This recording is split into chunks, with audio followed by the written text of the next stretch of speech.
Free agency is here. The 49ers are, man, they're loading up. The defensive line is looking good. I'm calling it the red line. Out with the old, in with the new. We're going to talk about it right here on the Wayne Breezy Show. Happy St. Patrick's Day. Happy Friday, everybody. Let's get this show rocking. Breezy this, breezy that. They know I'm gold-blooded. I got the Niners on my back, you know. Breezy this, breezy that. Ain't nobody working like Breezy, and that's a fact. Overmotivated is an understatement. Gold-blooded to the core, got your squad hating. Breezy make it look easy. Breezy on everything like 05, 067 Wheezy. This is not a gang. Yeah, we faithful in every way. And even though we on the East Coast, very loyal to the Bay. Heavy red and gold every day. And if you really a Niner fan, I know you can relate. Applying pressure with this content like smaller bear. We not accepting no slander about Trey, so beware.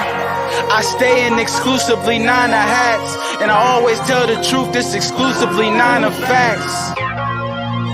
Breezy this, breezy that. They know I'm gold-blooded, I got the Niners on my back, you know. Yeah, breezy this. What's going on, everybody? Happy Friday. Happy St. Patrick's Day to everybody out there. Thank y'all so much for tuning in. Let's get a quick shout out to the Breezy's bunch because they in the building already. I see my man Boss is in the building. What up, Doe Niner fam? What it do? Let's make some more moves. Cha-ching! 49ers got a little bit more money to spend. My man Marty Marr, 49er Empire in the building, says good morning, 49er Empire. Shout out to Christy Marie, morning Niner family. Yes, yes, yes. What's going on, fam? Ronnie's in the building. I don't know why it's so hard for me to remember Ronnie. It's and my mentor name was Ronnie. So I got you from now on, Ronnie. Ronnie's here. You all think the 49ers are doing so far? How do you think they're doing so far? I like that. Are we done yet? I don't think so. Terradome, what's going on? Is in the building. Shout out to Terradome. We got the hashtag BB's going, man. Make sure you guys do that. You know what I'm saying? You know what I'm saying? You know what I'm saying? All right, let's see how many more Breezy Bunch members we got up in here. Got to scroll down a little bit because I know y'all is in here. Shadow Vision is in the building. What's going on, fam? Niner Cali boy. What it do, Playboy? Beautiful. The beautiful Miss Debbie Ryan is in the building. Good morning, Wayne, and to all the BBs. If you don't know what the BBs are, it's not BDBs. From Martin, it's BBs. Stands for the Breezy's Bunch. Here's a story. Oh, the boy named Breezy. Yo, we're gonna remix the Brady Bunch to the Breezy's Bunch. I need a Breezy's Bunch theme song made. Where's my man at? We're gonna get one done. I promise. Lake City, we're gonna get a Breezy's Bunch theme song made for the next season that's coming up. All right, what's going on, everybody? Shout out to all the members and subscribers to the channel. I truly appreciate you guys. Everybody here on YouTube, man, the family's been great. I don't think I've said this. I want to tell you guys thank you. And I'm going to tell you why. All right. Make sure you like first, comment, subscribe, all that good stuff at the Wayne Breezy. Or you can go to youtube.com/ at the Wayne Breezy. If you want to become a member of the channel, you want to become a member of the Breezy's Bunch, that's a lot better, right? Make sure you go ahead and click the join button. But I wanted to give you guys a thank you. My soundboard is not working. I can't give you a round of applause right now. I'm working on getting a new soundboard and things like that. Having some technical difficulties with that. But I do like the way the mics are sounding. So I'm going to rock out with that. So I'm going to take mic quality over soundboard quality right now until I can get that done and fixed up. But I wanted to thank you all because I was sitting today over breakfast and I was saying to myself, man, this channel is at or over 2,500 subscribers. And the channel was started. You guys remember? Do you guys remember when this channel was created? I don't have the date off the top of my head, but I could tell you it was the Kansas City Chiefs game. That was the game that my original channel was hacked. And I wasn't going to do a new channel. I was just going to kind of like stop. But thank you guys for your support, your prayers, all that good stuff. I just wanted to thank you guys because we are already over 2,500 members. Shout out to 2,500 subscribers, excuse me. I'm hoping I could get all the subscribers to become members. That's the goal. But we are at 100, 20, over 2,500 subscribers on the new channel that started in October. So if we do the math, I'm thinking I'm counting Brock Purdy months, right? So November, December, January, February, March. We're not even 6 months away, and we're already at half of the subscribers that we had on the original channel. So round of applause to you guys out there. I'll do it like that because I don't have my soundboard. Miss Peachy's in the building. I had her on. We were doing some troubleshooting before the show. That's what took me a little longer to get on. I needed Peachy to test out some stuff for me, and it, unfortunately we couldn't get it to go. But she says happy St. Patty's Day to Breezy and Breezy's bunch. Be safe out there, but have fun. Yes, please have fun at St. Patrick's Day. If you're gonna drink, please drink responsibly. You know, get your Irish drink on today, man. That's kind of like what it is. Listen, I have a show tonight, so I will be. I'm not drinking. I just want you guys to know I haven't touched the drink and over is it a month or 2 months? I haven't touched alcohol. I've given up sugar, and alcohol is all sugar, so I haven't touched it. I'm gonna give myself probably like another 2 months without alcohol consumption, and then maybe like ease my way back in with my high noons. Y'all be cutting on me with my high noons and stuff like that. So that's what I'm gonna do. But thank you, Peachy, for this. And before I read the next contribution that I see, I gotta. My son is probably knocked out on the West Coast, but my eldest son, Talon, today is his birthday. And if you were out there with me in the Seattle game, you got a chance to meet him if you're watching the show. And he was a big help to myself and John and the 49ers Rush podcast that weekend. He turned 22 today, and it just reminded me that I'm getting younger by the day. I love my boy. He's out there. He done moved out to the West Coast, the Northwest too, on top of that. So he turned 22. And damn, I'm about to shed a tear, man. My boy is 22. 22 twos. Man, he's getting older. So maybe I'll call him on the show if I could get him up here. You know, maybe I'll get him out here. He hasn't hit me back, so that means he's still knocked out. Miss Debbie, thank you for the contribution. She says, shout out to the 49ers for picking up Javon Hargrave. We're going to talk about that, Miss Debbie. Sam Darnold and Cleveland Farrell. And Miss Debbie, you left one out. You left out Isaiah Oliver, and he might be the key to all of those pieces. I'll talk a little bit about that. I really want to focus on the defensive line today and Chris Kosaric. And I'm going to have you guys come on the show. How about that? I'm going to open up the lines for you guys to come on the show. I think that would be really cool. But we're going to talk about these free agent signings. Looks good to me, she says. It was really good to hear from those guys yesterday. If you guys didn't get a chance, the video is Javon. Thank you, NBN Pineapple. It is Javon. I'm glad John Lynch got it right. I'm sure he said Javon, but it's Javon. You know what I mean? Thank you. I appreciate the enunciation, the pronunciation correction. Sorry, Javon. Gonna see if we can try to get Javon on the show before the season gets started. But listen, what a good time to be a 49er fan. Now, I know it's hard. It's so hard to say, how do I say goodbye? We lost a lot of players, right? A lot of players that we didn't want to pretty much lose in free agency. We lost, just off the top of my head, Jimmy Ward is gone. I'm going to try to mention the ones that signed to another team. I don't have any notes today. I'm straight free balling today. All right. Freestyling, whatever it is you want to call it. Okay. Thank you for the happy birthday shout outs to my son. I'm sure he'll watch the show. I'll make him watch the show and he'll see the happy birthday shout outs. All right. Oh, wait a minute. Miss Debbie says, can I get a happy birthday shout out to my mom? Is today her birthday?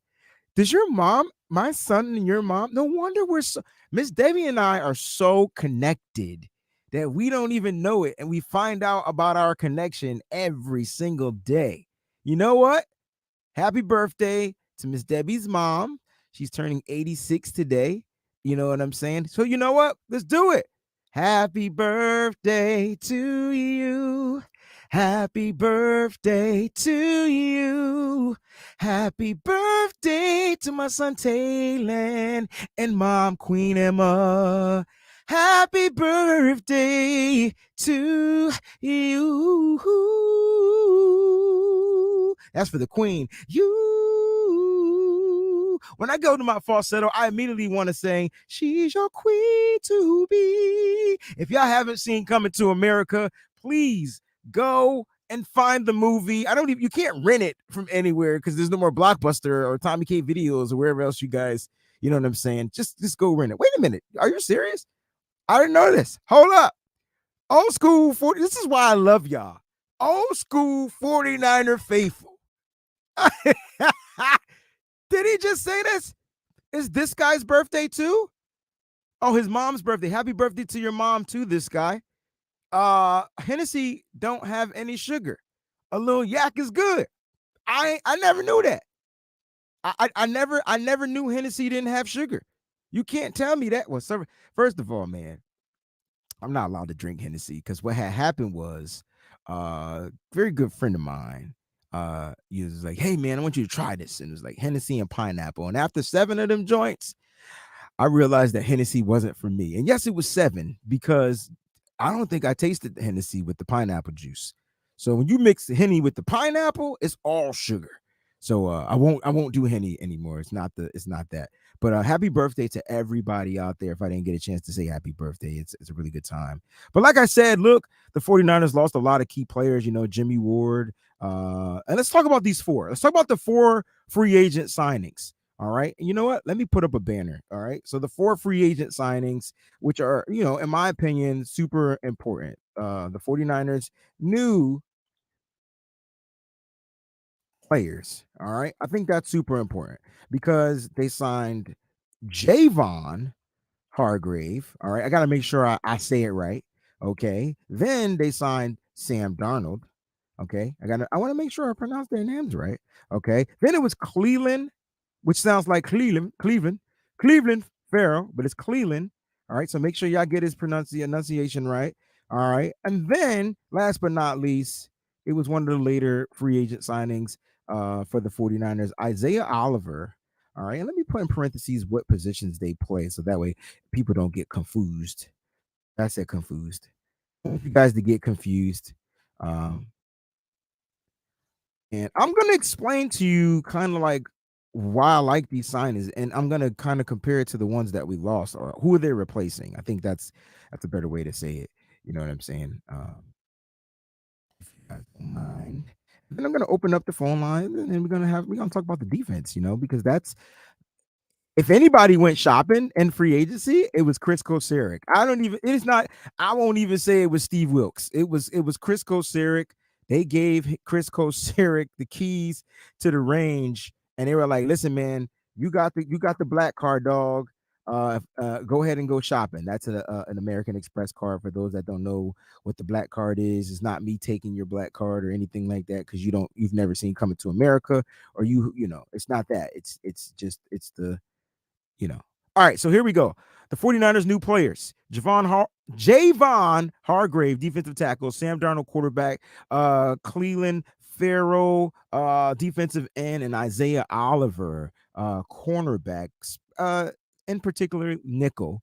All right, that's where he's going to play. So I'll go backwards. Let's start with Isaiah Oliver. All right. So here's the thing, like Isaiah Oliver, and if I'm like I had his stats up here. Hold on one second. Let me get these up here because I wrote about him and I'm like, oh my gosh, this kid is pretty damn good in the slot. I mean, I think he was like at a 68 point, percent as far as them receiving on him, which is 10% less than what Jimmy Ward was doing. Jimmy Ward started off when he came, at 100%, but then he averaged off and finished off the season at like a little bit under 80%. As far as completion rate. And when you in the slot, it's not the easiest position to play because guys are running slants and stuff. You know what I mean? Like it's not the easiest position. The receiver knows where they're going and you don't know where they're going. I mean, sometimes you gamble and sometimes you don't. But when I'm looking up his premium stats off of PFF, I'm like, okay, this kid is nice. This kid can bring some stuff to the 49ers. Now, he's not going to give you the interceptions. I mean, he had 2 interceptions less than Jimmy Ward in the slot last year.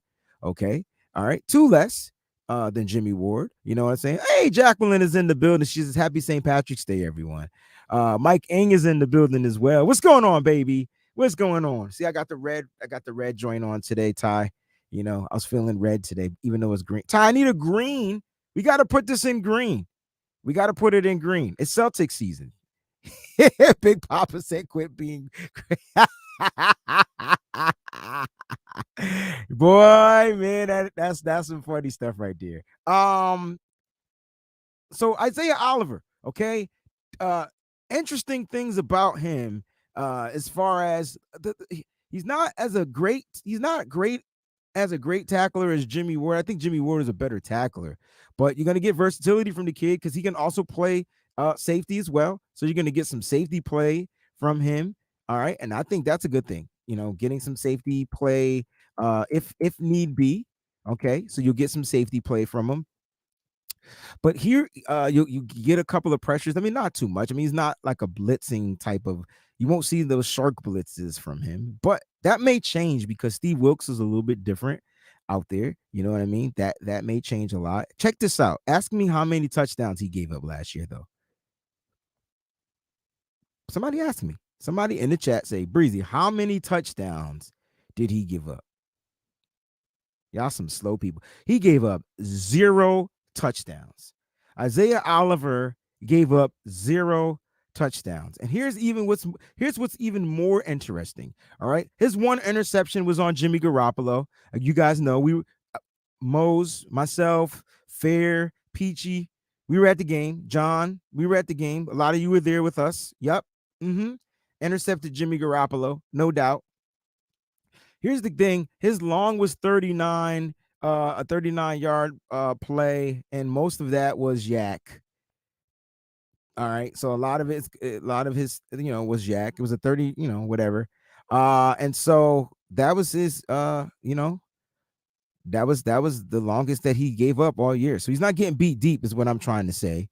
All right, just wanted to put that out there. And he had 5 PBUs, so you're gonna get a more active guy. You know what I mean? And like I said, like it's gonna be interesting to see. You're also getting a kid that naturally plays nickel. Okay, naturally plays nickel. That's what you're getting. Okay. A kid that naturally plays nickel. Thomas, what's going on? This is my first Breezy show in a week and a half. Been in training for my new job. Same company. Well, congratulations on the new job. New job, same company. I'm dying to know where you work, but congratulations on the new job. I hope you got a promotion. And how about you celebrate by joining the channel today, man? Become a member of the Breezy's bunch. That'll be really cool, man. 0. This is the most interesting. I was going through trying to find like the most interesting stat from each of the players, and this is one. Oh, he has 0 at something else. You ready? And I know when he becomes a 49er, this is going to change. I'm sorry. This is going to change. I know it is. He has 0 penalties last year, y'all. Now, I wanted to go through his career and see how many. Now he has 2 career interceptions, 28 career PBUs, and 14 career penalties. Like he got penalized heavy in 2019. So 2018 was his rookie season. Okay, 2018 was his rookie season. 5 penalties. Not 5 penalties. I'm sorry, 1 penalty, and then his sophomore year 9. All right, and then he had back-to-back 0 penalty seasons in 2021 and 2022. We need y'all to wake the F up and pay attention. Okay, if you want to be somebody, if you want to go somewhere, you better wake up and pay attention. All right, that's another 0 on his stat sheet. Okay, another 0 on the stat sheet. My man Classard says, why did it take Oliver a good minute to get signed? It's a great question. Hey, listen, let me explain something to you guys. And I say guys in general, that is including everybody. I don't know why to use the word guys when we talk about everybody. I don't want people to feel offended. Well, guys and gals and everybody else out there. Let me explain something to everyone. How about that? I gotta be better. I really believe that the Niners were trying to get in on the Darius Slay experience. I really think that's what they were waiting on. And then they got good word that the Eagles were bull cripping. And then after the Eagles started bull cripping, that's when they kind of like made their move. And then once they made their move, the Eagles made their move. And as you see how do you see what happens? Like that's kind of like what happened, man. And media just says, just say everybody. You're right, everybody. And that's kind of like what happened. I really think they were in on the Darius Slay. If they were trying, remember they were trying to get a big free agent in here. News dropped that like the Eagles were going to release Darius Slay. They couldn't come out to some type of agreement. It's funny how all this happens, and now he got a 2-year extension. It's the weirdest thing ever. Anyway, and I think in that logic, I think from that logic, it would have meant that Darius Slay would have been 1, Mooney Ward 2, and then Deommodore Lenoir and Samuel Womack would have battled it out for. And I wouldn't even been a battle. I would have just automatically started Deommodore Lenoir in the slot. How about that? It wouldn't have even been a battle. Happy birthday to 49ers all day. Listen, I need you to go back, rewatch the beginning of the show. I sung happy birthday to you, and then come back to this spot. So, man, make sure you make your timestamp. All right. Please, please define bull cripping. So Breezy's working on his language. And during the day, especially early during the day, this is the time where I have to make sure that my language is under wraps. So I'm trying not to say too many of those words. So I said bull cripping instead of bull. You know what I'm saying? So I have a way of censoring myself at times. Melissa, what's going on? I see you out there. Happy St. Patrick's Day. I really feel, I mean, my middle name is Patrick, and I feel I'm somewhat part Irish or whatnot. Yeah. Super chat contribution from Jacqueline Knox. She says, thank you, or Ty. Oh, Ty, could you make a pullover and a shirt in pink? All right, Ty. So we need pink. Well, Ty already knows about the pink. He's got that memo. But I forgot to I need green, and I need Mets blue and orange. If anybody else wants a specific color, please hit me up. You can email me.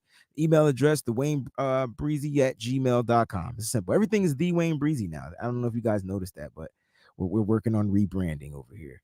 All right. Now that's Oliver. Let's go back up. Let's go backwards to the list, because Oliver was Cleveland Farrell before Oliver. So you get Cleveland Farrell. All right. So Isaiah Oliver replaces Jimmy Ward. Cleveland Farrell is going to replace Charles Omenihu.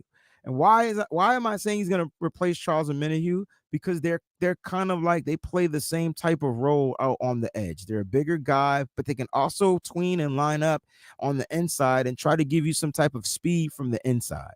All right. So that's something good. They're going to get Cleveland Farrell. Now, he didn't have high production sacks last year, only 3 sacks last year. But the most interesting stat from Cleveland Farrell, though, believe it or not, guys, was his ability to be able to stop plays in the backfield. Okay. And I think that, to me, is what stands out the most. Like, this kid, like, he might not be getting sacks, but out there on the edge, I mean, he's stopping. He had 11 stops last year. Let me make sure I'm saying the right stuff, because y'all make sure when I say the wrong stuff, y'all let me know. All right, so he finished last year with 23 total pressures. All right, didn't really see that many snaps. I mean, 492 snaps from a defensive end. Nah, you could tell that they were, slowly but surely moving on from the former first round selection. All right, and then he ended up finishing, with 23 pressures. So he had 3 sacks last year, but I'm telling you, 11 stops in the backfield. That means tackles for loss. So when you hear me say the word stop, it's either at the line of scrimmage or a tackle for loss. All right. So like, that's really good. So you're going to get a guy that comes in here and that's going to try to be disruptive in the backfield. So this is good in your run game.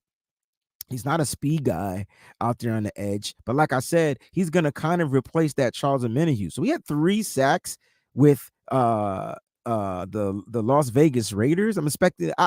I'm going to go up and say he's going to get 6 sacks with the San Francisco 49ers. How about that? He'll double his total being here under Chris Kosirik, who we're going to be talking about in a little bit. All right.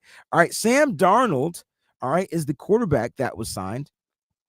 And Sam Darnold, I mean, you already know, I'm not going to break down these salaries and all that type of stuff. I mean, at this point, it don't even matter. But Sam Darnold will be playing for incentives, though. So if you think about it, his contract really does matter. He's gonna go, if he gets the opportunity, he's gonna be able to go out there and gain and earn up to $11 million. So that's the Sam Darnold contract. But the thing that I like about Sam Darnold is I always liked his grit. I always liked his grit, and I feel like the 49ers are getting a gritty quarterback.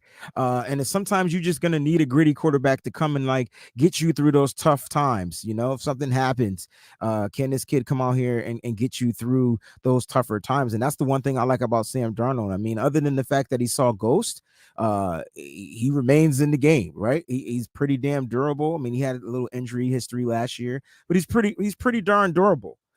You know what I'm saying? And the coolest thing about Darnold is he's a big play guy too. He has the skill set to get the ball down the field. I mean, deep ball down the field and things like that. And he can run a little bit. I mean, a 47-yard touchdown run, running on the goal line. Listen, in the shotgun, it's like a quarterback draw. He just and then runs right up the middle. You know what I'm saying? So he got some playmaking ability in him. He's not a fast guy, but he's got some playmaking. Another former first round pick, actually, third overall pick, was in 2018. So the 49ers, they load up with first round picks. I don't know if you guys are noticing this trend. They might not draft him, but when it comes down to free agency, they take somebody else's trash and turn it into a treasure. And, talking with Mike and Tony on Nothing But Niners on Tuesday, Mike had a good view, good take on the whole Sam Darnold situation and why probably Sam Darnold chose here. Now, you heard Sam Darnold say like he's happy to be a 49er and he's excited to get to work. But I think Sam Darnold sees things in front of him like, oh, snap. All right, Trey is good. I got to come out here and I got to outwork Trey Lance.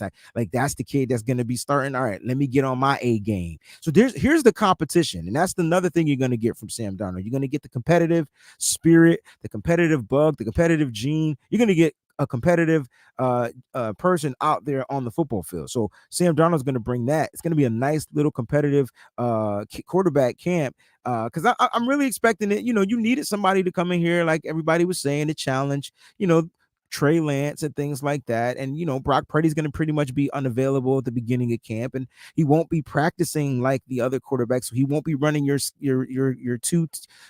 number 2 team or things like that. Right. And so you need a quarterback. And so they go out and they get Sam Darnold. And I think the fact that he's 25 it speaks volumes, right? He's still moldable. And when you think about Brian Greasy, we haven't seen Brian Greasy really work with Trey Lance, right? We didn't get the opportunity to see it. Now we're going to get the opportunity to see it. And I see my man Collie says, listen, he throws way too many interceptions. He sure does. Like, that's the only issue. But you know what? Jimmy Garoppolo threw a lot of interceptions one year, and it kind of like worked out to where last time he played a substantial amount of time, his interceptions to touchdown ratio was a lot lower. I will say this for Sam Darnold, it was 7-3 last year, 7 touchdowns, 3 interceptions. That's the amount, that's what he did. I think he played in 6 games. But again, he's going to get the opportunity to learn and to work under Brian Greasy. Brian Greasy is the key. And I think the reason why they went after Sam Darnold is because Brian Greasy, chose to come back. And we don't talk enough about that. He chose to come back. Great one 765 says Darnold can't compete with Trey. I disagree. I disagree, man. I think he can compete with Trey. Do I think Trey can do some things that Darnold can't do? Yes. Are there some things that Darnold can do that Trey can't do? Yeah. I think they both probably struggle at the same thing, short toss game. So we're gonna see. Let these guys go out there and compete and see what happens, man. I'm over it by now, man. Sam Darnold's here. Just listening to him, he sounds very confident, like he's just ready. He's locked and he's loaded. He's ready to go. I don't have my sound effects, so I got to make them up. Javon Hargrave. Say it with me. Hargrave. Not Harbaugh. Hargrave. When the 49ers released that they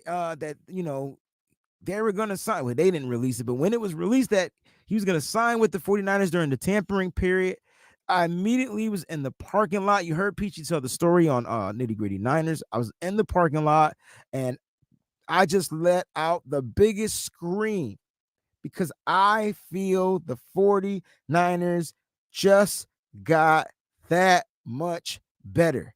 I understand that they lost a couple of key pieces, Jimmy Ward, and then they lost a lot of rotational pieces. They did. Charles Omenihu, Samson Ebukam. They lost a lot of rotational pieces. A lot of those guys may not be back, like Jordan Willis. They lost a lot of pieces. I get it. Expect a Jordan Willis signing or a Kerry Hyder Jr. signing either before the draft, right before the draft. They may bring in one more defensive end, but they're definitely drafting the guy. So that's a whole nother show.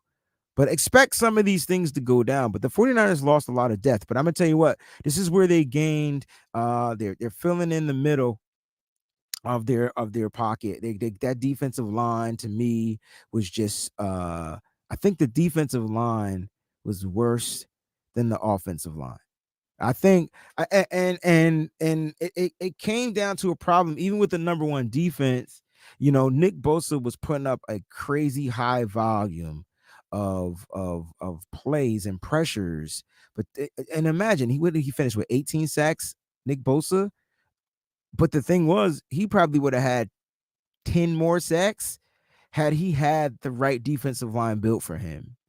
And so when you look at our defensive line now, you start with the interiors. You got Hargrave, you got Eric Armstead. And remember, last year, Eric Armstead he was injured the first half of the season. Expect him to be healthy. That's another thing we got to expect. 18 and a half sacks. Thank you, Melissa. Expect Eric Armstead to be healthy and ready to go. He had the foot injury, then it was something else after the foot injury. So he was unhealthy. And it took him a minute to get back into some type of a football shape.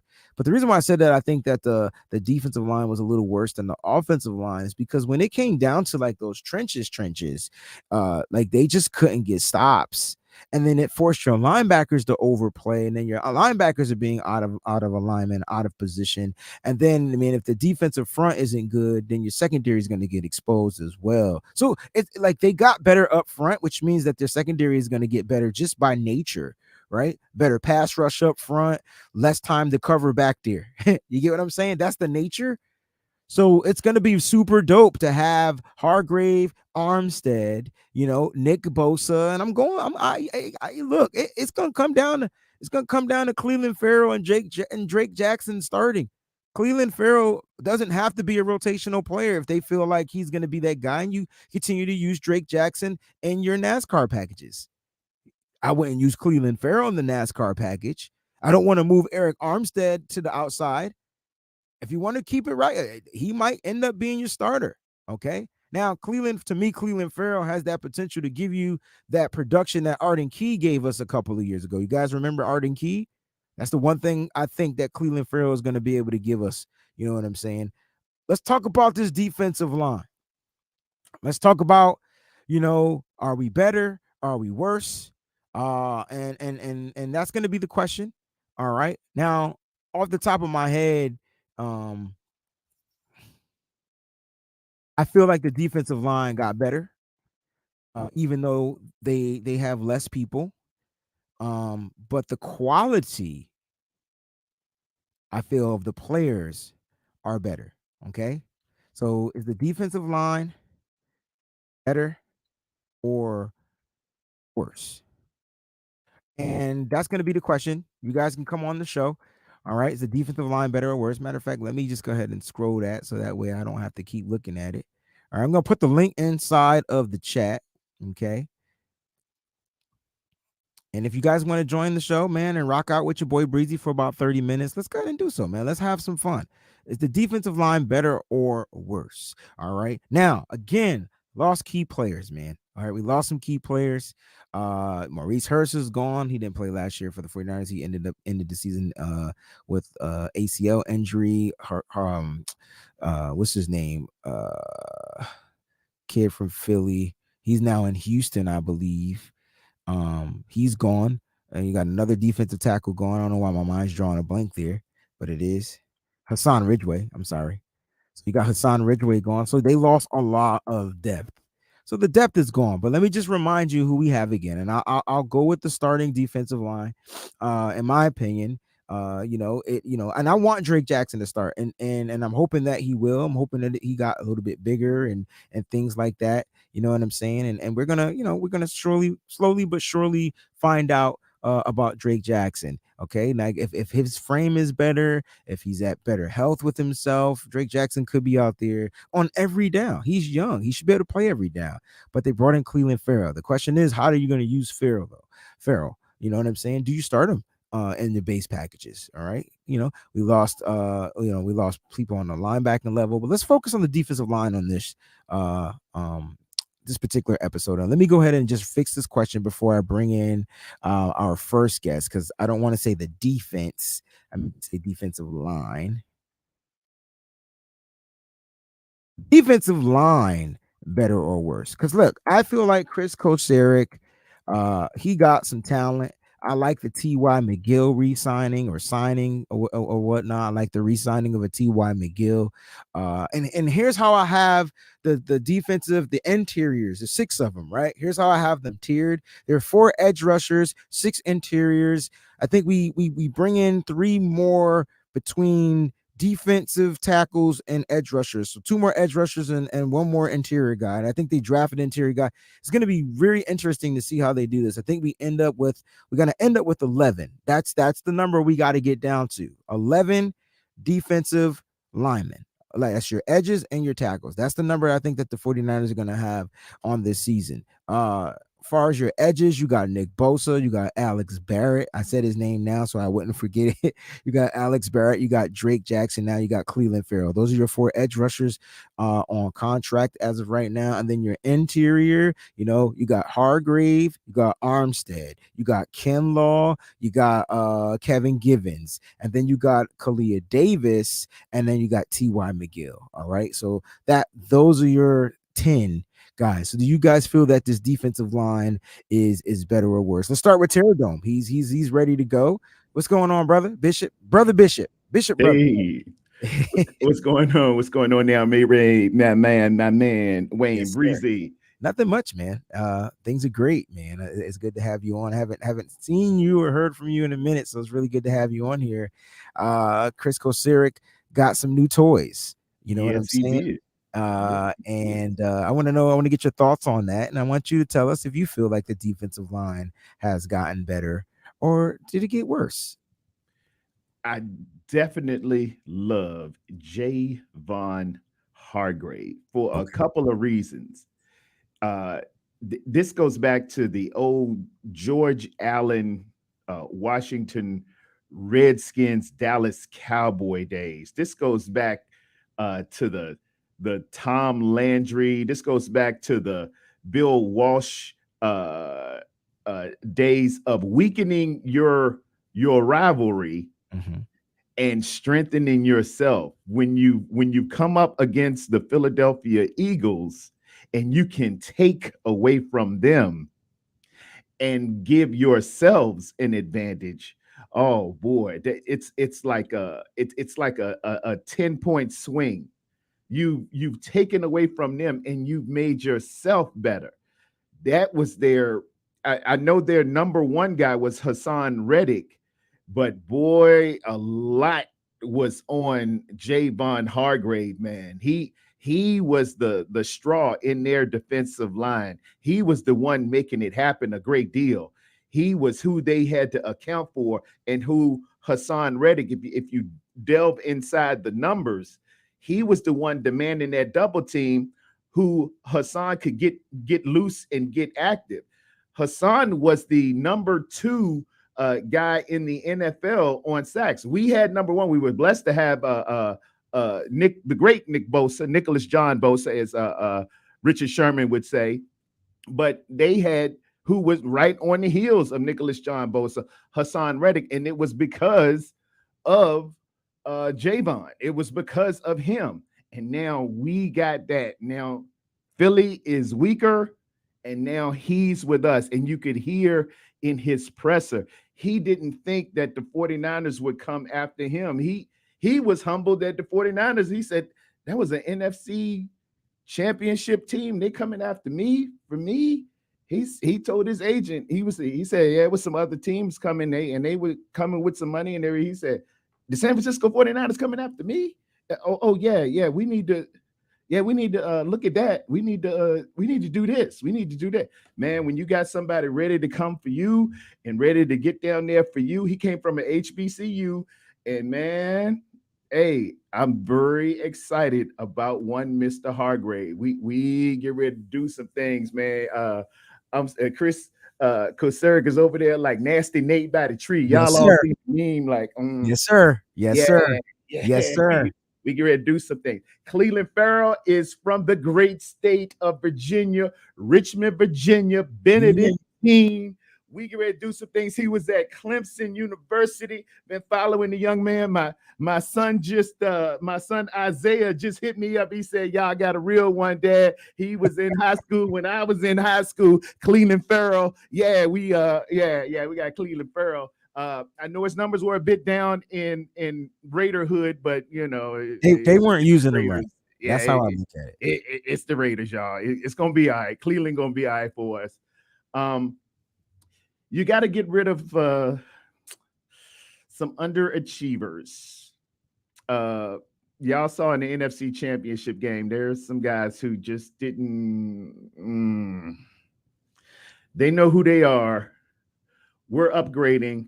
We're leaving some old things. The Bible says you can't put new wine into old wineskins. Okay. Some people have been here. They've been given some chances. They've been asked to do some things, injuries or whatever. We ain't gonna say no names, but it hasn't quite panned out. First round picks.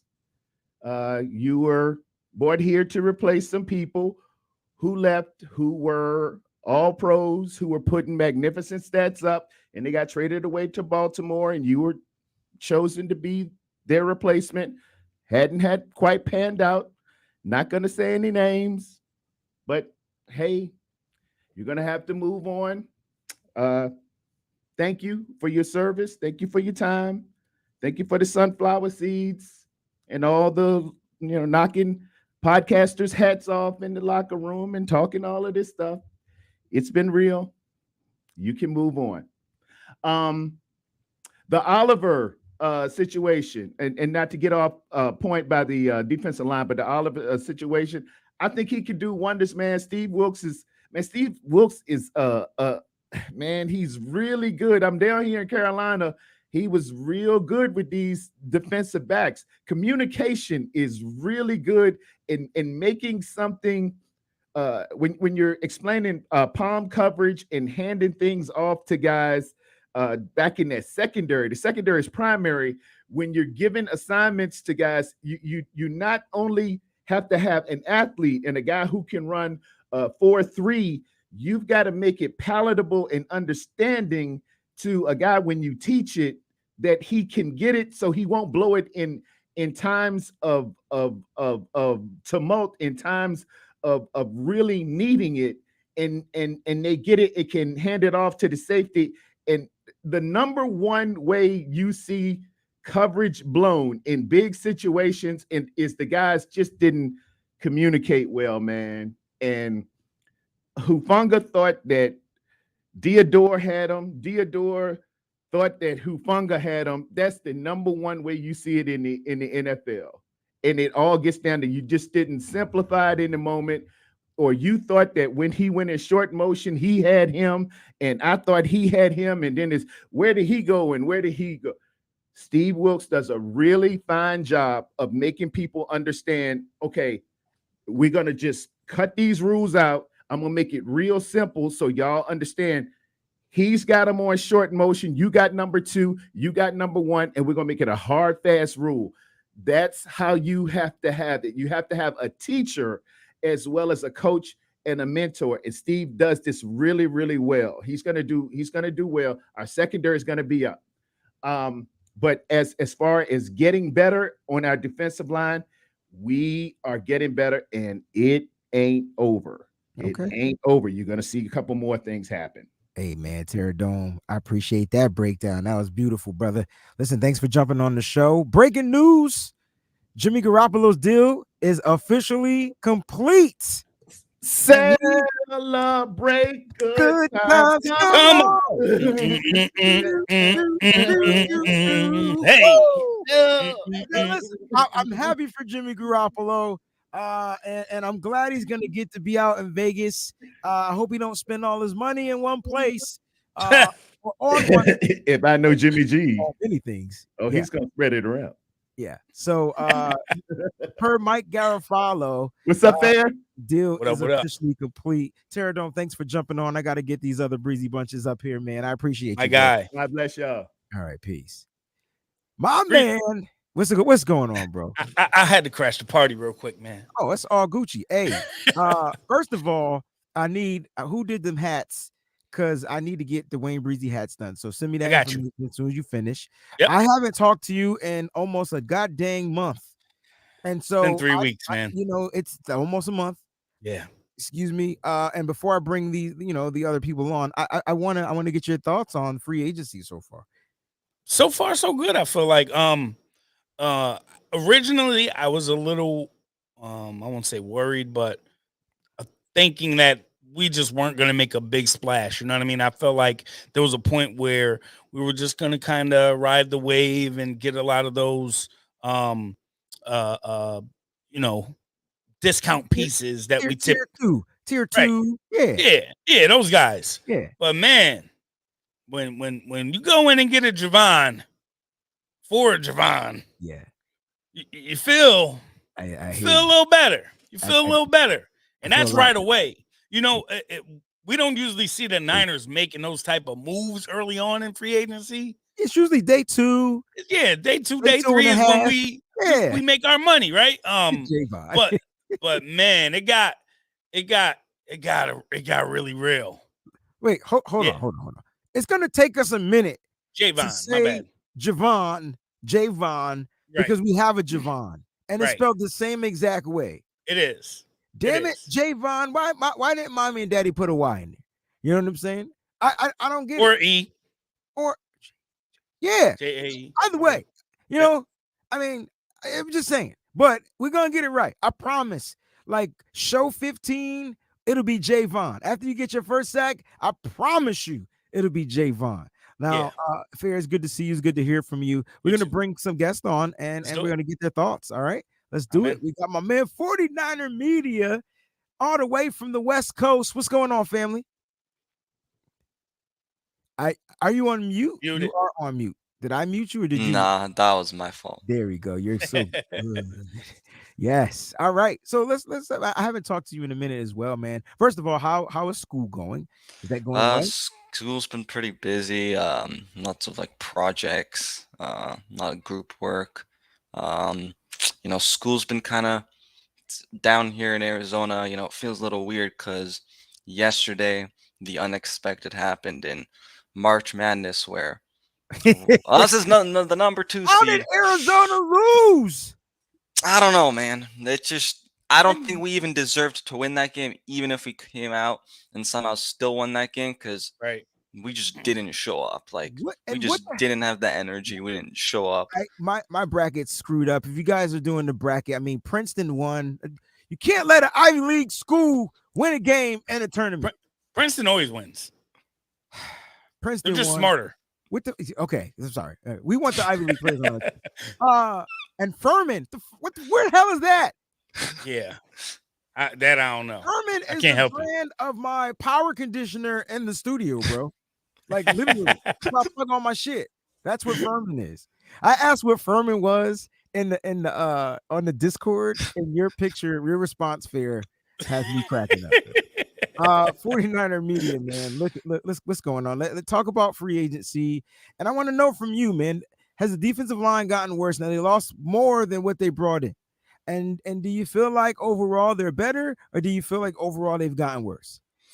So I mean, I like what we've done in free agency so far. I mean, Javon Hargrave, like I know so many faithfuls was like, oh, we need to get Javon Hargrave or we need to get Daron Payne. And I was like, there's no way we are getting either one of them. And I was totally wrong. And okay. that's okay. But You know, because I thought the Niners might be just a little bit laid back. You know, I thought they'd be able to bring in some of their, own guys and maybe make, one or two mini signings that aren't, their own guys, but they did the total opposite, and that's okay. Because Javon Hargrave is a stud. I think that the running game defensively, yeah, still was great, but I think that's gonna improve a Yes. lot too. I mean, Yes. the dude is just huge. Like, He's huge and fast. Right. I believe his 10-yard split was like a 169. Over 300 pounds running 169 and 10 yards. I don't even know if I could run. I'm not even 300 pounds. I don't know if I could run a 169. It's probably like a 178. You know what I mean? Like, that's crazy. I'm going to go practice as soon as we finish this show. If you don't see me for a week, it's because I'll be on my X-Men shit. I'll be rejuvenating. But listen,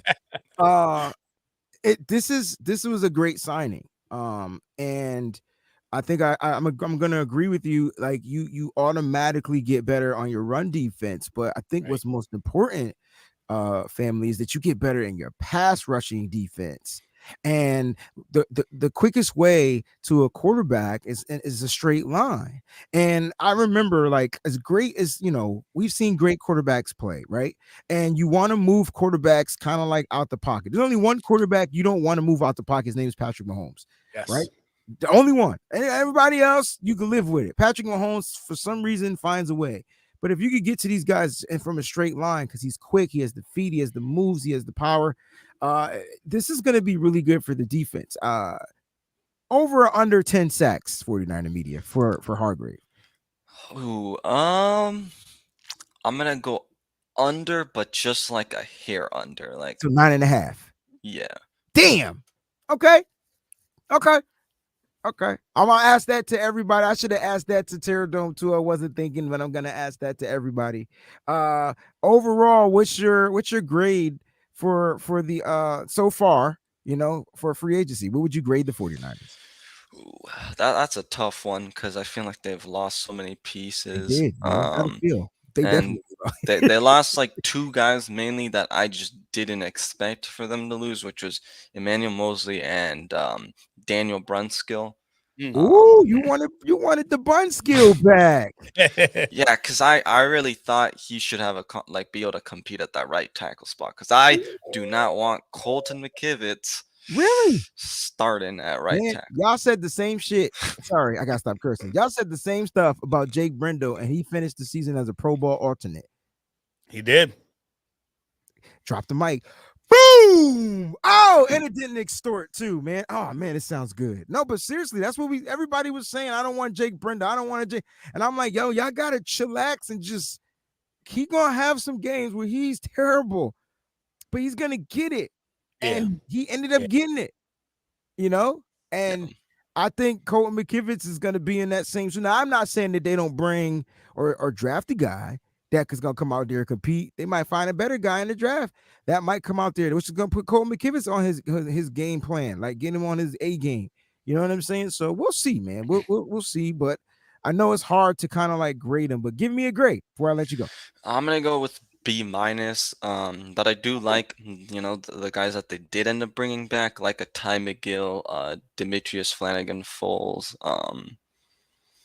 He's my guy. So EFF. Welcome back too. I like that they brought him back. It's gonna be a great battle at the linebacking spot. Who's gonna start in the base as the Sam linebacker? That's gonna be. You got McCreary Ball too, who I Yeah. really like as well. So Got Curtis Robinson, McCreary Ball, George Odom. I mean, not George Odom, Oren Burks. I'm sorry. You got some linebackers there, so it's gonna be Odom's a little further back. further back. Good, all good. He probably could play linebacker though. He could though. He probably could play. Probably. Put him in Breezy trying to do some of that Madden stuff. Hey man, he's a big nigga. Yo, listen. Safety. So first of all, I realized. Let's not forget about what Fred started as safety.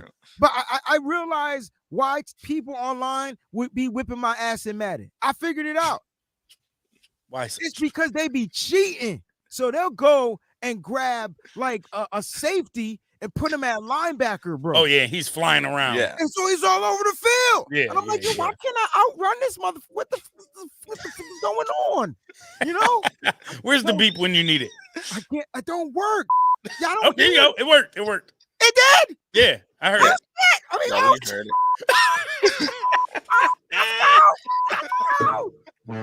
Let's go.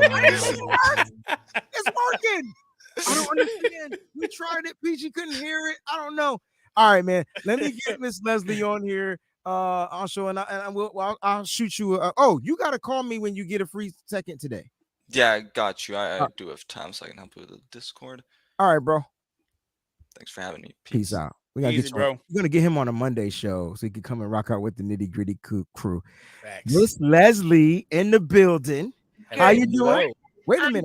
I gotta let me get a sound effect. We haven't heard this one. Touchdown! San Francisco! I ain't heard that in a long time.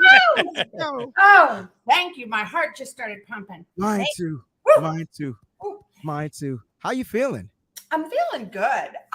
This free agency thing, I'm going to tell you, I am sort of impressed, stunned, and at the same time going, well, of course, Right. with our guys. You know, I mean, it's like it surprises me, and then I think to myself, why am I surprised? This is the way that we've been working the last couple of years, and I really like what our Bishop Terradone said about, you know, that it's kind of this throwback to the idea of, oh yeah, you were real good against us, so we're taking this guy from you. Yeah. You know? That's dope. You were okay. Well, we'll take this. And I look at, in particular, Javon and Cleveland. First of all, if I hear one more ESPN announcer call him Clellan, I'm going to drive to wherever they are and slap them. I couldn't figure out, Leslie, why somebody like responded to me and said, because he you know, I posted his video and he like, how did he say his name? And I'm like, it sounds like Cleveland, but it's Cleveland. But now I know why, because you just told me they keep pronouncing it what? Clellan? The hell is a Clellan? It's not Clellan. Leave him alone. He's never been. I mean, you know, come on. It's not like he's a rookie out of, you know, college and nobody knows who he's been. This guy's been here for a while, so let's give him some respect. But you And know, a national champion in college. thank you. Yes, I Yes. will, Big Papa. I will film the slapping. And then send it to me because I want to put it on my Instagram. Thank you.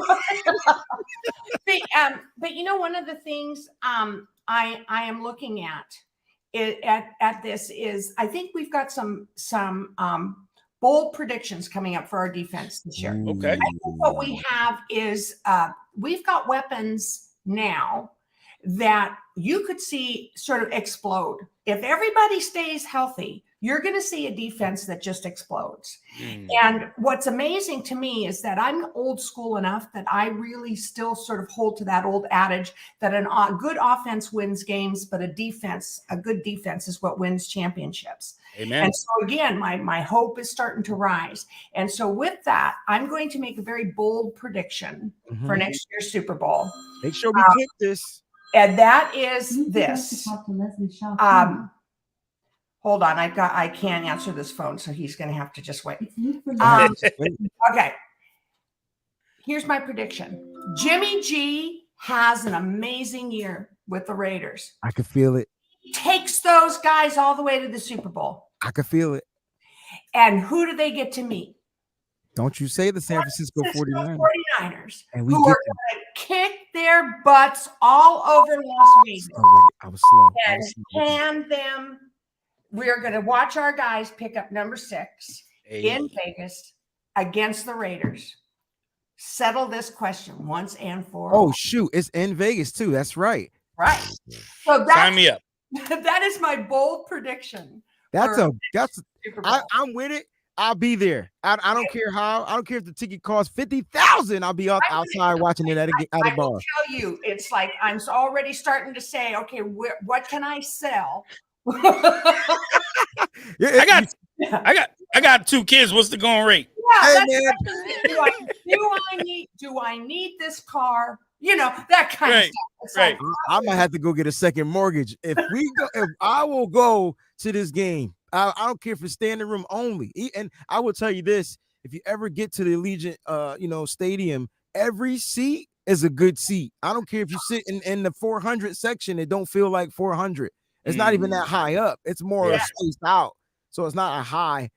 So I'm look. That would be crazy. And Jimmy probably will be injured and not be able to play in the Super Bowl. I'm not saying that. I'm just saying if history continues to do what it normally does, you know what I'm saying? Listen, Jimmy, have the greatest season. Congratulations, Jimmy Garoppolo. He looks so happy. He did. And that's what I love about him. He looked happy. Here's the thing. I wish him absolutely the best. I said it in my post to him on Twitter.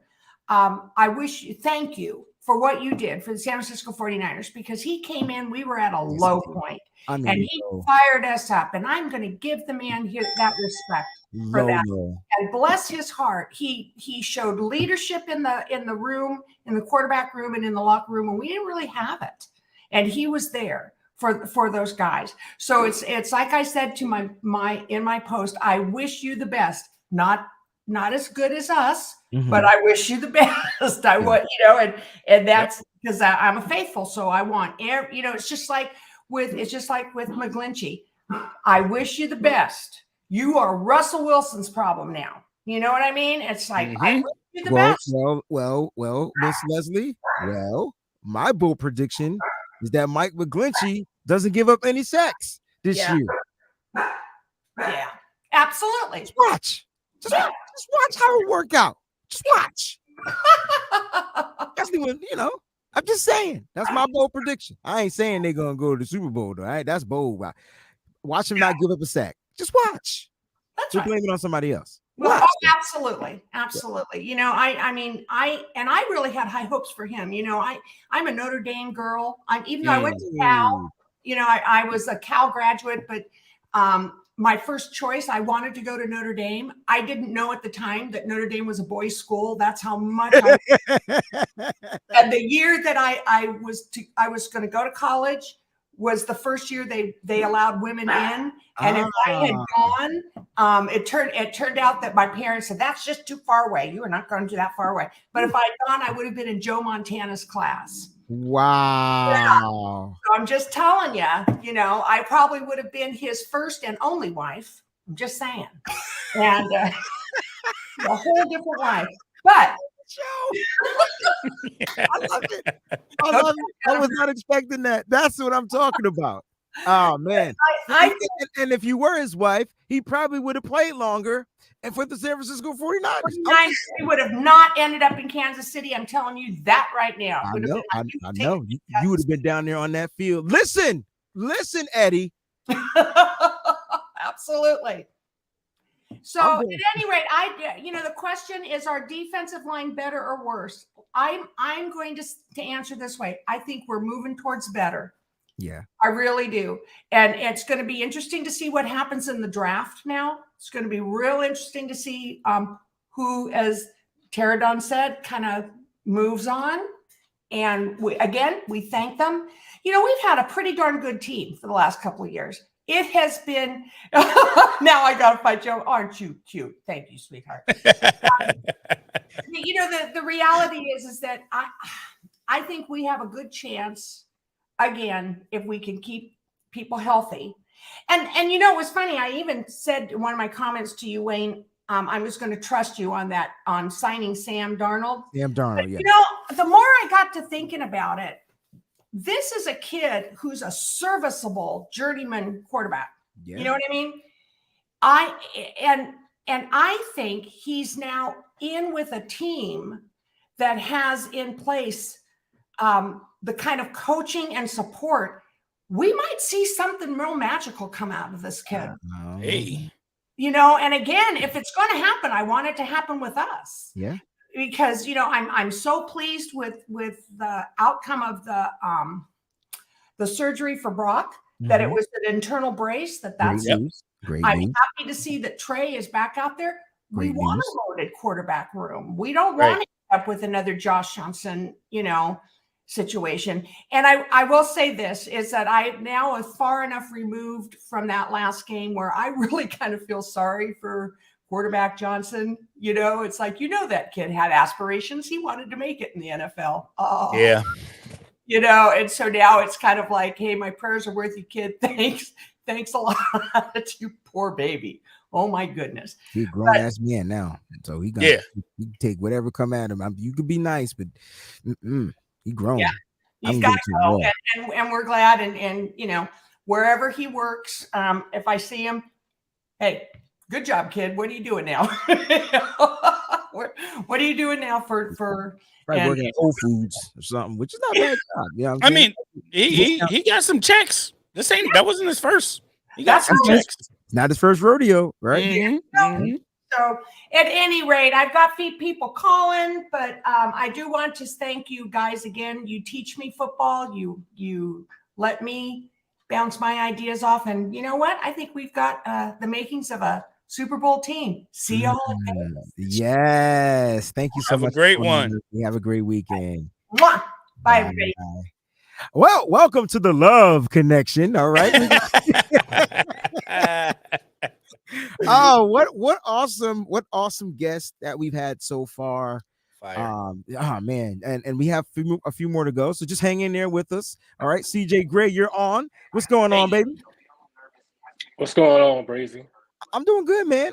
I love to get your takes on everything because you're more of a.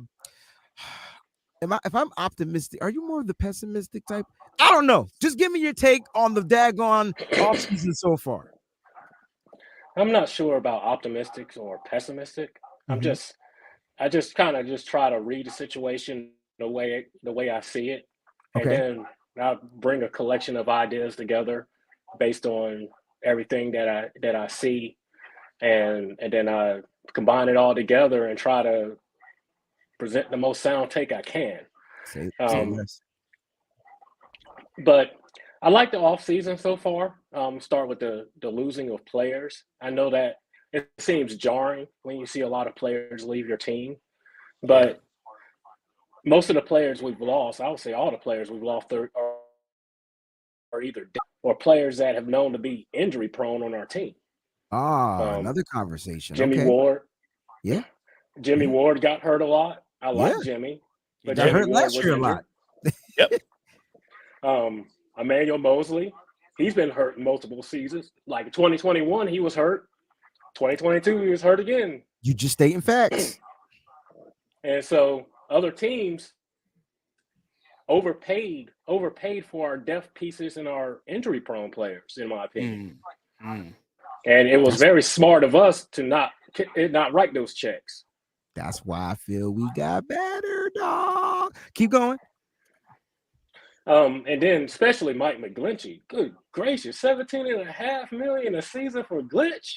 Congratulations, McGlinchey.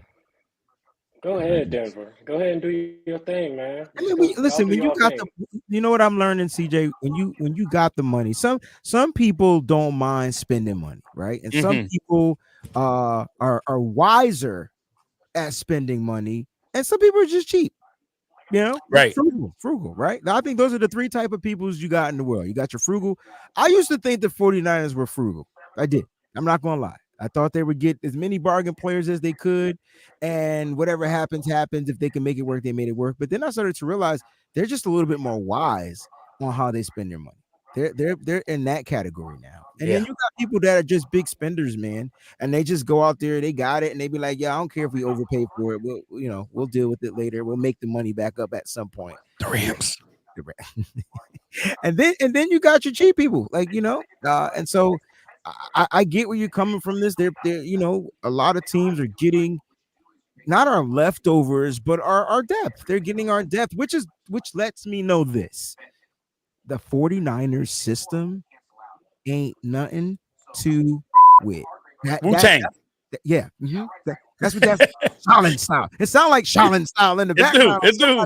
Right now. Are you gonna see? Let me stop. But no, seriously, like it's nothing to mess with because look at what we're doing. I used to think that the 49ers struggled at developing players, and now they're developing players to get paid. That's the greatest gift in the world, and so shout out to all the players that ended up leaving to go get that check, man. I'm happy for them. I want them to get paid. Football, Yep. we know football. Football ain't no guaranteed money type of sport. You got to go where the guarantee is high. End of discussion. And if you absolutely have to leave a team that we felt you started with and fans fell in love with you, I get it. And then it's my job, it's our job to kind of like explain to them, listen, they got to go get their guarantees, man. Facts. Yeah.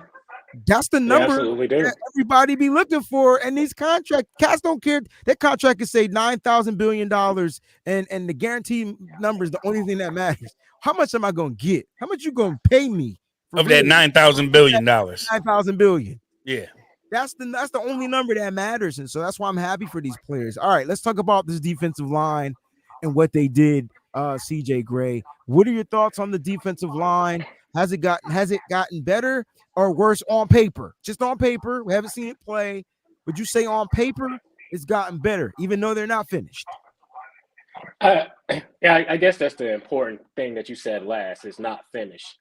As of right now, today, I'm kind of undecided, honestly, because I don't know how they're gonna fill in the depth of the roster. Thank you. But the Javon Hargrave signing is enormous. It's enormous because he's a highly conditioned player. He's not a rotational guy. He plays all three downs. He plays a lot of snaps. He don't come off the field, and he still gives you that production. So basically, if you look at Ebukam contract and a Minihue contract, that's basically Hargrave contract, and he's gonna produce more than both those players combined, in my opinion, from that D tackle position. Mm-hmm. So that is the most enormous upgrade. My highest concern right now is who are we gonna get? Who are all the players that we're gonna come day one from the depth perspective, and then who's going to be our opposite pass rusher to Nick Bosa? Are we going to stick with Drake Jackson? Is he going to take the second year leap and be the complement to Nick Bosa? Or are we going to sign a veteran to come in and be a pass rusher? I'm not sure what our cap situation is looking like after all the money that has been spent. But I think that we probably need to get a veteran pass rusher to make sure that we got a bookend opposite of Nick Bosa that's going to produce and not be reliant on simply Drake Jackson taking a second year leap. I want that. What are your thoughts about that, Fair? I'm with him. I agree to an extent. I just feel like, we've shown the ability to bring certain people out from whatever funk that they were in previously under other teams, and that's what they're banking on with Cleveland Farrell. I feel like, everybody knows I'm a big Florida State fan, and I've seen him absolutely abuse everyone at Clemson. Like, he absolutely just destroyed anyone that was in front of him, and it might just not have been a good situation for him where he was previously. It's different when everybody's keying in on you. Now he's going to have one-on-one matchups that he's going to be able to take advantage of. So, this is hopefully an opportunity for them to bring him along properly, and then, bring Drake along properly and still develop him and not put so much pressure on him and allow, Cleveland to get loose a little bit. Cleveland, I feel like he has that ability in him. I just feel like the Raiders sucked. I'm there. I feel that way too, but I think Farrell is a rotational piece. I don't know if I necessarily see him as the starter opposite of Bosa. I don't know. He has not really produced much as a pass rusher. He's predominantly mainly a run defender. So I don't know if he's going to be somebody you want on the field opposite of Bosa on third down, rusher to passer. I don't know if that's his role. Maybe you can kick him inside into a NASCAR package. I'm not sure how the Niners plan on using him. But as far as a depth piece, I think that's an excellent signing. Mm-hmm. I just don't know if that's a starter or not. Somebody you can really depend on. But that's a fair assessment because his production doesn't say he's a starter. So like you're not saying anything like that's too far fetched. Like you don't know. Like none of us know. We're going off of his his highlights from college, because in the pros he just hasn't panned out. Right. You know what I'm saying? He hasn't panned out, but I really think that's another person that ended up going to the Death Star team, and it just they didn't know how to use their linemen, and then they found a lineman that they liked, and he just got bumped down the depth chart. They had to keep drafting over and over again every year. Yeah, because they had 50 first round picks like every year. The Raiders blew that. They blew the assignment on that, man. See what I'm saying? When you look at their 2019 draft and the people they drafted, they blew the assignment. Like, you had a chance to get 3 blue chip players in the first round, and the only thing you came away with is a running back. And that you took in the first round. It shouldn't even use Josh Jacobs is a good running back and all, but you shouldn't use a first round pick on, not unless that person is generational or something like that. You don't use a first round pick on a running back. I mean, that was insane. But the last thing I wanted to speak on was Isaiah Oliver. Yes. We was talking about him in the chat a little bit, like 26 years old, 6 feet, about 210, 215. Kind of a bigger guy at the corner position, somebody that I believe he can play safety or corner. It's like a Jimmy Ward player, except he's 26 and he's not 30. What do y'all guys think about Isaiah Oliver overall? Personally, I think he can come in here and he's a natural corner at the nickel slot, and so it's not like you got to convert him to do anything. Right. Like, you know what I mean? He's naturally a nickel slot corner, and so he's gonna come in here. He's gonna come in OTAs. He's gonna come into training camp. He's gonna be at that position, and it's gonna be a battle because you got a young kid that wants that spot, or you got a young kid. I personally think Womack will be better outside because that's what he naturally plays. That's what I was gonna say. And he can take more chances. Yeah, like, you know what I mean? So, but you know what? It's gonna be a battle. And I think they draft a guy, they draft another corner. So this is what they do. And you got to see what you're gonna get out of Ambry Thomas. Are they gonna put him in the slot? Like, I don't know. And so, like, I like the signing. I think he's the penciled and day one starter right now. Yeah, he should be. And I think that Womack would be a perfect player to back up either one of the 3 positions that you have out there. Whether if one of the outside guys go down, you can go to Womack. If Isaiah go down, you go to Womack. Yeah, even Womack. Sorry, fair. Remember, Womack is a special teams ace for sure. Yeah, sure. So he's gonna be on the roster. Yeah. I think that make this roster. Period. No matter what, and no matter what. Yeah. No matter what. And I was gonna say too, I think that also on top of that, like, first off, Oliver, I think that's a great sign, and I think that he's awesome for our run defense. He's an amazing and run support from the corner spot. But even on top of that, I think that that's kind of them waving the flag about potentially Ambry not really developing. You know what I mean? If they had any faith, they wouldn't have went out and got him. They had any faith, they would have expected Sam to come in and take that slot spot, and then, maybe Ambry could be, or they could draft somebody or get somebody. I think that that's like them saying, like, we're not too sure that Ambry's going to be around much longer. I agree with that, but I don't think this affects him yet. Being able to still compete. No, not at all. No, because Ambry is an outside corner. He's an outside corner. And remember last year, Isaiah is a lot of injuries. Signing. Yeah, and last year he was injury plagued, and he just couldn't get caught up to speed. And now you got to see if the kid comes back healthy. And if he comes back into camp healthy, they'll get a fair assessment. But that was his issue last year. He just couldn't stay healthy, and then he had to work his way back. You saw him he was working his way back on the special teams. Right. Like, right. I mean, but ideally, right, if Ambry was up to that par, they would want to put Ambry outside and then push Demo inside, right? But it's just not working out that way. Or even, again, Sam Womack potentially playing the inside. I don't think, you heard John Lynch talk about it. I don't think John Lynch thought that Demo was going to blossom so fast on the outside. And he's played amazing. He did. He did. I got to get Melissa in here, but yeah, he did. So hey, CJ, thanks for jumping on the show, man. I hope you have a great weekend, bro. Thank you, bro. All right. Peace out. All right, Melissa Gunn, she's the nightcap. She's gonna close this out. She's gonna close out this segment. What's going on, sis? Hey, Breezy. Hey, Fair. How are you? I'm good. How are you guys? Oh, we doing good. I'm doing good. Fair, you doing good? Doing well. Well and good. You got well and good. And did you say all right or did you say good?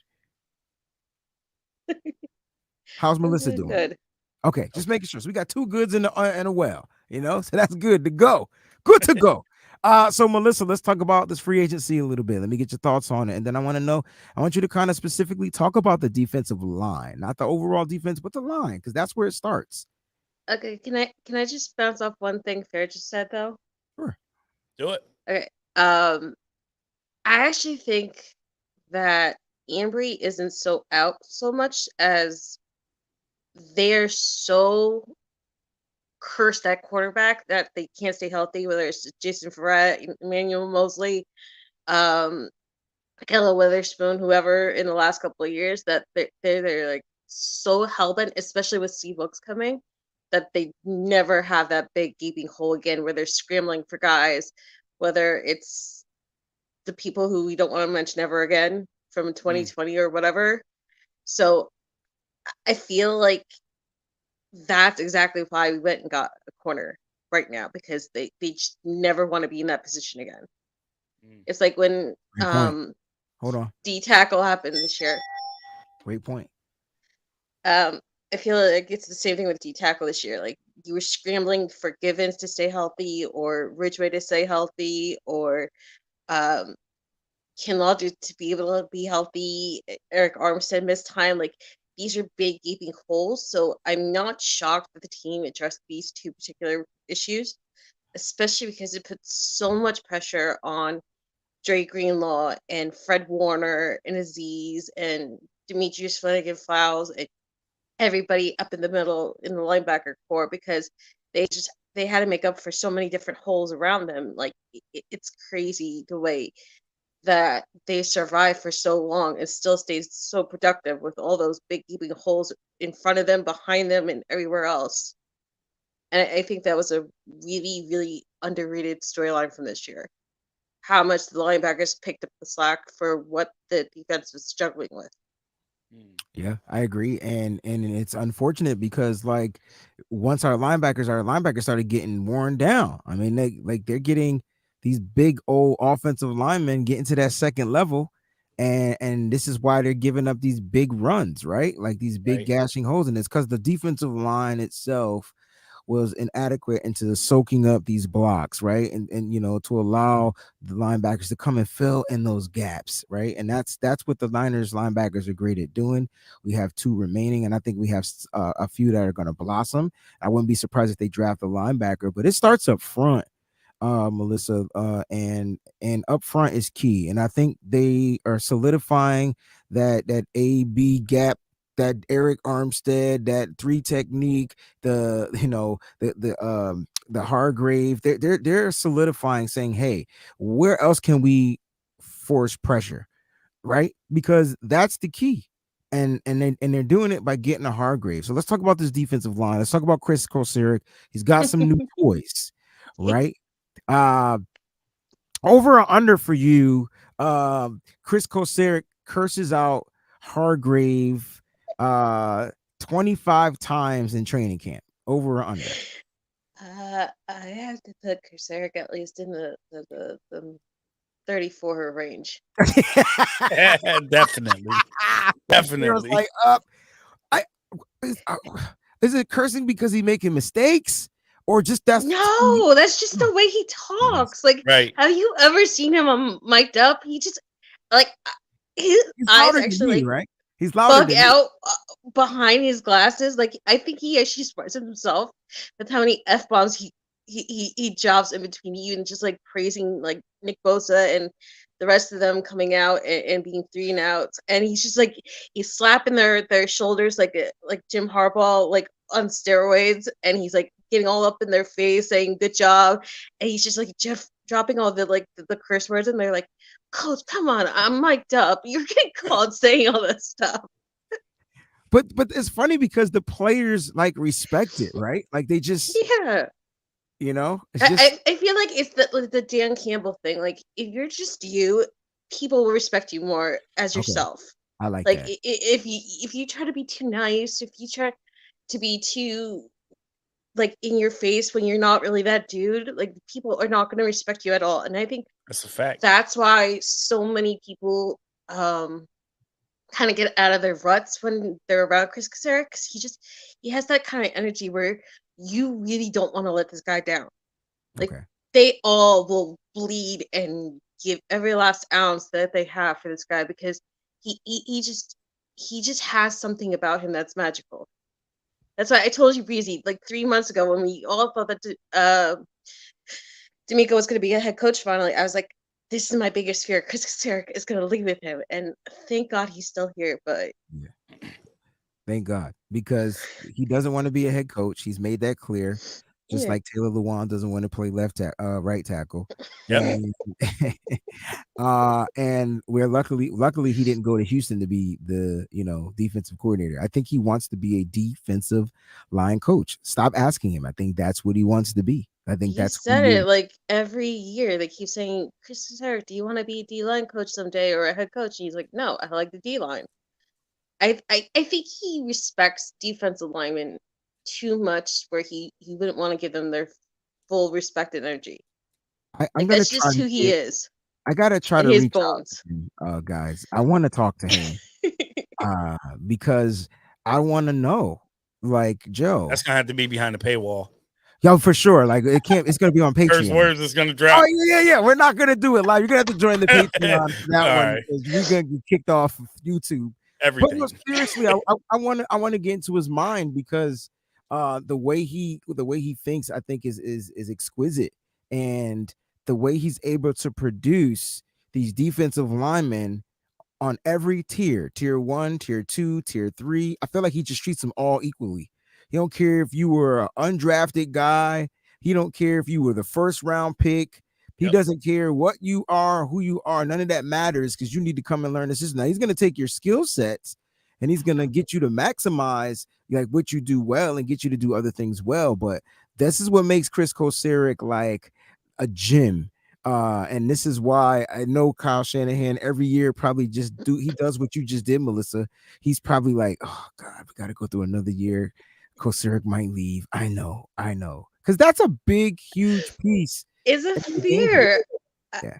I literally do not fear usually losing a coach, but that's the one coach like I would absolutely fear losing. We all will. All right, so we're talking about this line. Give me. Can you grade the defensive line? It's a starting defensive line. So take this starting defense. I should have said this the first time I asked for a grade. Take this starting defensive line. It's only 4 people, and compare it to last year's starting defensive line. Give me a grade. What would you? I'll grade? give you one better. I think it's an A plus, and I think has the potential to be better than the 2019 line. Damn, that's a bold ass take. No, but okay. So listen to me. Well, 2019, it was weird because you had Arik Armstead playing mostly outside, right? Mm-hmm. And then a little inside. Yep.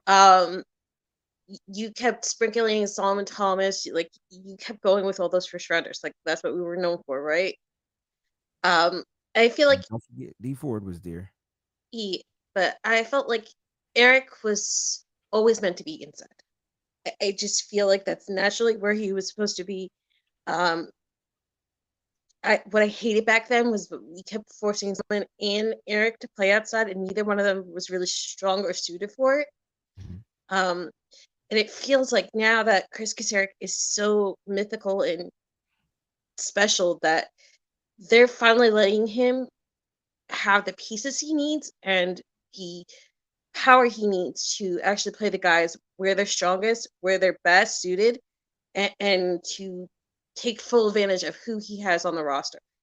Okay. So I feel like that is something that he hasn't had the opportunity to have. And I think that's what's going to make this D line so monstrous this year, because I feel like it's either the edge or the inside is always the issue, whether it's because of health or lack of play or whatever. I feel like this year has the possibility of it being across the line that dominant in all the spots. And that's what I can't wait to see. I know. That's gonna be, I can't wait till May. I know it's going to be booty butt watered down, but it's 49er football. It'd be what? It's nothing. Wait a minute, I'll check for that. But no, seriously, look, it's going to be a great year, I think, for the defense. And why not give Steve Wilkes, everything that he can put, in his arsenal and see what he can do with that secondary. I tell you, fix the front. It's less wear and tear in your secondary. It's just less wear and tear. You heard Deebo Samuel say he thought James Bradbury was trash. Yeah, I'm not going there. You're not getting me in trouble today with my I'll get you Irish in trouble, father. but Did you? Oh, my point is, did you see the hug he gave to Javon Hargrave?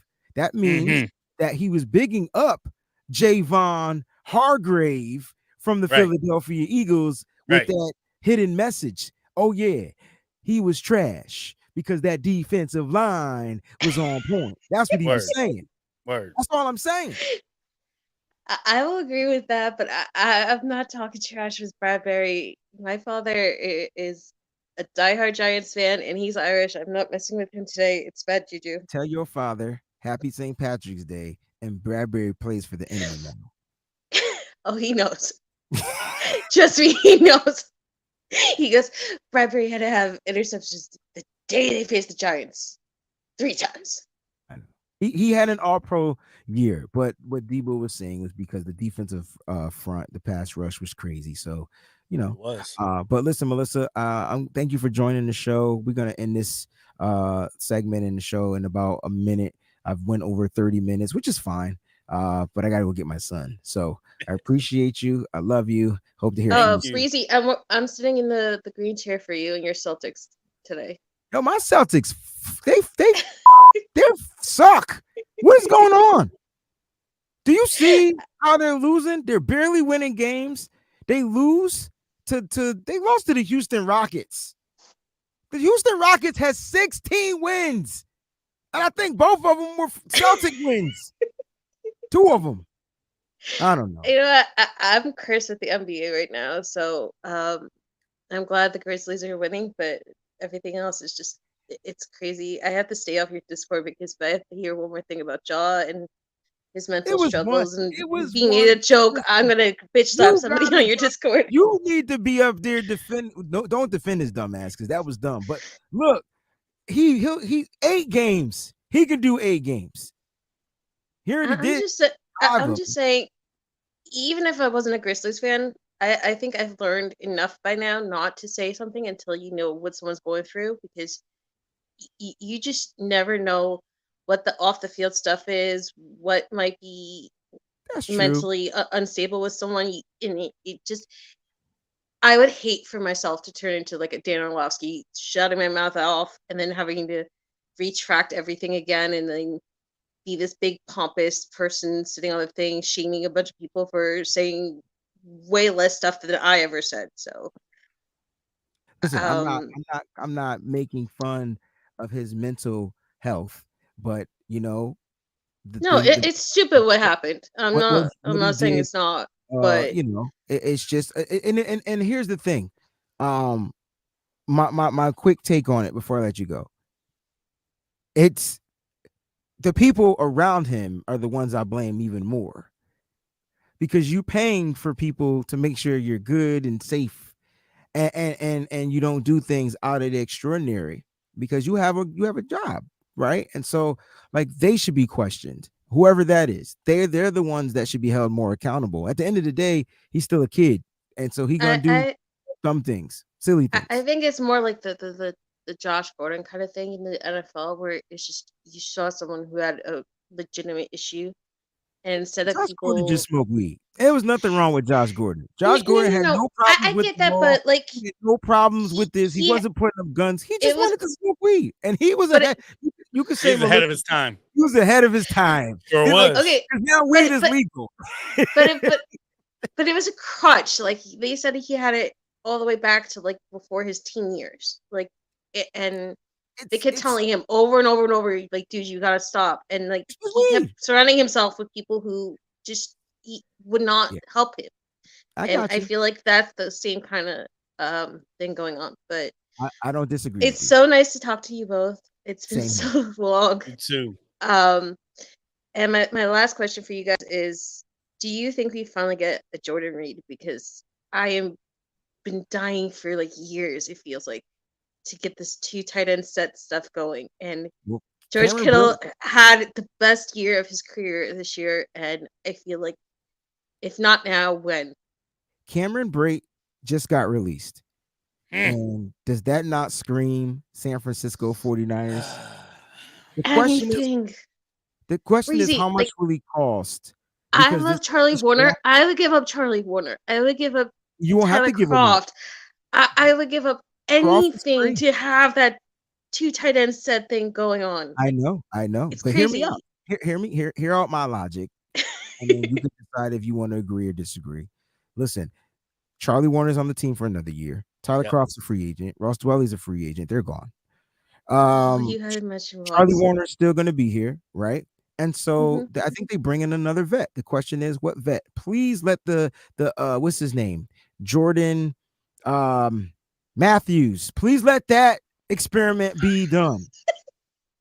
Over finito, like be done with it, right? Go get another guy. Okay. Now, I think the Dalton Schultz is killing the game right now because he hasn't been signed yet. And I think he would be the most sought at tight end right now. But I think that the teams are putting a hold on tight ends because of the draft. It's loaded with tight ends. It's loaded with playmaking tight ends, blocking playmaking tight ends that could run routes, tight ends that are fast, like the kid Will Mallory from Miami. It's loaded with tight ends, and just about all 7 rounds. Okay, so I think that's what's going on. But I think the 49ers bring in a free agent. I think they do. I don't know which one it's going to be. It's probably going to be one that's going to cost them $4 million with $2.5 million guaranteed. You know what I'm saying? It's going to be one of them. I'm What in. it is. Yeah. I'm in. Yeah. I don't know who it's going to be, but I think that's what they do for tight end. I think what's hurting Schultz is that he was a Cowboy and he got so much publicity from mainstream media that he has an alleviated picture of what he deserves. Mm-hmm. And I think when you had guys like, who's the guy that broke bank at Cleveland? Hooper. Yeah, Austin Hooper. When you have guys like that resetting the market and making way for George Kittle and Travis Kelce and the big names to make the money, I feel like anyone else with like a lick of talent is gonna think that they deserve at least Austin Hooper money, if not more. Yeah. And I think it also hurts that guys like Zach Ertz and all these other guys got paid because of what they did in the past, Mm-hmm. and then they couldn't stay healthy. So I feel like it's like the running back thing where these guys hit the open market and they're just shocked that the league doesn't respect the position anymore because of all the past injuries and all the other bugs that have been from other guys that asked for too much. Yeah. This is going to be interesting to watch. I kind of think that the 49ers are done signing free agents. But there's a possibility that they get a couple of other depth pieces. They're right now, I think they're at 59 active roster spots, like active players on their roster. And so, they got to get to 90. And so I feel like if they draft 11, that's 70 right there. I think they'll sign probably 7 undrafted guys. That's 77. And then you see what I'm saying? They still got to fill up the roster spot. So we'll see what happens. But just get ready for the draft. Get ready for the draft. And one quick plug: if you have not gone and watched TED Talks Ball, yesterday had the phenomenal Wayne Breezy on there. Please go check that out. He's phenomenal. Fair was on the show about a week ago. I remember.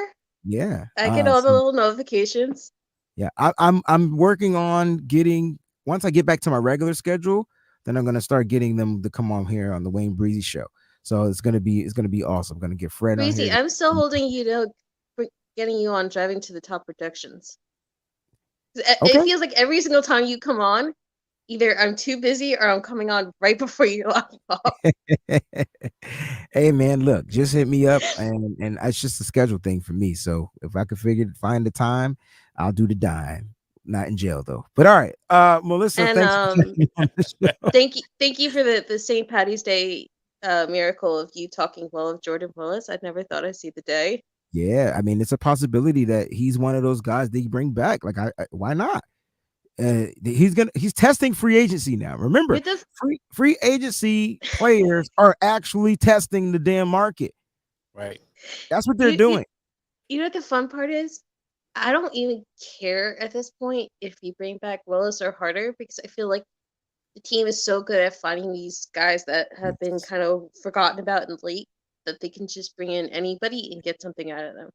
Yeah, I agree. As much as I love them, and as much as I fought for them, at this point, I there's one position I know that they're gonna nail defensive line. I agree. So it's nice to see you both. I think we got way much better, and everybody have a nice holiday if you're Irish or not. You too. Bye. She's the first person that says that she thinks we got way much better, bro. Yeah. No one else. Everybody's like, I can't tell. Because of the amount of depth that we lost, right? Everybody's a little nervous. We lost a ton of players, man. We lost a ton of players. What a great show. Damn, an hour and 40 minutes on a Friday. But that's great. And it's good to be here. Fair, it's good. It's great to have you here. I hope you'll be with us on Monday. Yes. Yeah, Monday's gonna pulling be up. We're gonna be putting together our draft board on Monday. So that's gonna be pretty cool. Fun. You know, we're gonna put together the Nitty Gritty Niners 100-player draft board. So that'll be on Monday. All right. So guys, man, make sure you keep your alert set to on and all so you don't miss an episode of any one of the shows that airs right here on the Wayne Breezy channel. All right. John V is like, Rome's gonna come pick you up, Wayne. Right, because I'm probably late. But before we go, again, today is my eldest son Taylon's birthday. All right, it's my eldest son. He turned 22 today. Guess who he shares a birthday with, Fair? Who? Hey, 11 times 2 is what? You got to be kidding me. Hey, well, check this out. So, guess who I share my birthday with? Who? Brandon Ayuk. I mean, Deebo Samuel. Oh, okay. I'm like, wait, how? I was so happy to see Brandon Ayuk. We've been talking about him for the longest. He might get traded or some bullcrap. I share my birthday with Deebo. I got both of y'all beat, though. Who you got? I share my birthday with Top Hat Debbie. Miss Deb. Hey! Well, that trumps it all, man. That trumps it all. Now, listen, before we get up out of here, we didn't do a poll question today, but we do have a couple of super chats that we didn't get a chance to read. So I definitely would like to read those and give those their credit. We got a new member to the channel. Me, be in the place to be. You know what I'm saying? Shout out to University. And since are not quality knowledge, but after 12th grade, I went straight to college. Now with the king was the microphone swinger. Oh, you're gonna keep going. I didn't even know yeah, my bad. And then Jacqueline Knox, she's in there. We were talking about there's cheap people, there's that you people frugal, and they're the other two people. So cheap people for the win. Listen, y'all can be cheap, man, but it's funny how people will spend, like they'll buy every pair of Jordans, but feel attacked. Go ahead, keep going. Never mind. Speaking of Jays, I got to get them joints that come on Tuesday, bro. Fire. You fire. Guys, thank y'all for tuning in. We love y'all, man. Stay up, stay faithful.